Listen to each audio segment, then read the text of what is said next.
शब्द जो इतिहास की दिशा बदल दे, जुनून जिससे सत्ता की नींव तक हिल जाए, सोच जो करोड़ों लोगों का भरोसा जीत ले। अब बदलने जा रहा है क्रांति का चेहरा, नया रूप, नया तेवर, नया जुनून। न्यूज़ 7 हिंदी, राष्ट्र प्रथम। नमस्कार, मैं हूं प्रशस्ति तिवारी और आप देख रहे हैं न्यूज़ 7 हिंदी। महाराष्ट्र के छत्रपति संभाजीनगर से सामने आई एक दर्दनाक घटना ने हर किसी को सोचने पर मजबूर कर दिया। जिस मोबाइल फोन को लेकर एक बेटा अपने माता पिता से जिद कर रहा था, उसी जिद के बाद शुरू हुआ विवाद देखते देखते ऐसी त्रासदी में बदल गया जिसकी कल्पना शायद किसी ने नहीं की थी। कुछ घंटों के भीतर एक परिवार के 3 लोगों की मौत हो गई। बताया जा रहा है शुक्रवार को एक युवक आईफोन दिलाने की मांग को लेकर अपने माता पिता से नाराज हो गया। बात इतनी बढ़ गई कि युवक घर से निकलकर पहाड़ी इलाके में पहुंच गया। परिवार को जब इसकी जानकारी मिली तो माता पिता भी उसे समझाने के लिए वहां पहुंचे। गांव के कुछ लोग भी मौके पर पहुंचे, युवक को समझाने की कोशिश की। मौके पर मौजूद लोगों ने युवक को काफी देर तक समझाया। माता पिता उसे घर वापस लौटने की अपील करते रहे। करीब 3 घंटे तक उसे समझाने की कोशिश चलती रही। परिवार को उम्मीद थी कि बेटा मान जाएगा और सब कुछ सामान्य हो जाएगा, लेकिन हालात उस वक्त अचानक बिगड़ गए जब पिता ने बेटे को पकड़कर उसे रोकने की कोशिश की। बताया जा रहा है इसी दौरान दोनों का संतुलन बिगड़ गया और वे पहाड़ी से नीचे गिर गए। हादसे में पिता और बेटे की मौत हो गई। आंखों के सामने पति और बेटे को खोने के बाद मां पूरी तरह टूट गई। घटनास्थल पर मौजूद लोगों के लिए भी यह पल बेहद भयावह था। बताया जा रहा है बेटे और पति की मौत से परेशान होकर मां ने भी पहाड़ी से छलांग लगा दी। इस घटना में उनकी भी जान चली गई। कुछ ही घंटों पहले जिस परिवार में एक बेटी की मांग और उसे लेकर नाराजगी की बात थी, वहां देखते देखते मातम पसर गया।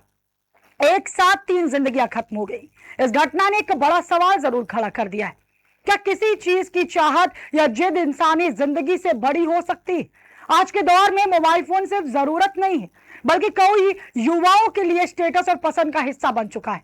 महंगे फोन को लेकर बच्चों और माता पिता के बीच बहस और दबाव की घटनाएं सामने आती रहती हैं, लेकिन यह मामला दिखाता है कि किसी भी विवाद के दौरान भावनाओं पर काबू खो देना कितना खतरनाक हो सकता है। हालांकि इस घटना के पीछे की पूरी वजह और परिस्थितियां जांच के बाद स्पष्ट होंगी, लेकिन शुरुआती जानकारी के मुताबिक विवाद आईफोन दिलाने की मांग को लेकर शुरू हुआ था। इस पूरी घटना का सबसे भावुक पहलू यह है कि परिवार और गांव के लोग करीब 3 घंटे तक युवक को समझाने में लगे रहे। हर कोई चाहता था वह वापस घर लौट आए। माता पिता अपने बेटे को बचाने के लिए उसके पास पहुंचे थे, लेकिन कुछ ही पलों में स्थिति ऐसी बदली कि बेटे को बचाने पहुंचे पिता की ही जान चली गई। इसके बाद मां ने भी अपना आपा खो दिया, उनकी जिंदगी भी खत्म हो गई। यह घटना सिर्फ एक परिवार की कहानी नहीं, बल्कि उन तमाम परिवारों के लिए एक चेतावनी भी, जहां छोटी छोटी बातों पर तनाव बढ़ता जा रहा है। इस घटना को केवल आईफोन की जिद कहकर खत्म कर देना शायद पूरी तस्वीर नहीं होगी। इसके पीछे गुस्सा, भावनात्मक दबाव, परिवार के बीच संवाद और मुश्किल हालात में सही समय पर मदद जैसी कई बातें जुड़ी। कई बार बच्चे या युवा किसी बात को लेकर बेहद भावुक हो जाते। ऐसे समय में डांट या दबाव के बजाय शांत बातचीत और तुरंत मदद लेना जरूरी हो सकता है। परिवार के लोगों के लिए भी यह समझना जरूरी है कि जब कोई व्यक्ति खुद को नुकसान पहुंचाने की बात करे या ऐसी जगह चला जाए तो स्थिति को बेहद गंभीरता से लेना चाहिए और प्रशिक्षित मदद तथा पुलिस प्रशासन को तुरंत सूचना देनी चाहिए। छत्रपति संभाजीनगर की घटना अब एक ऐसे परिवार की दर्दनाक कहानी बन चुकी है जिसने कुछ घंटों में अपना सब कुछ खो दिया।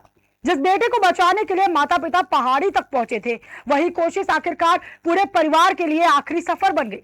सवाल यही है, एक जिद, एक पल का गुस्सा और एक गलत फैसला आखिर कितनी जिंदगियां छीन सकता है? शब्द जो इतिहास की दिशा बदल दे, जुनून जिससे सत्ता की नींव तक हिल जाए, सोच जो करोड़ों लोगों का भरोसा जीत ले। अब बदलने जा रहा है क्रांति का चेहरा, नया रूप, नया तेवर, नया जुनून। न्यूज़ 7 हिंदी, राष्ट्र प्रथम।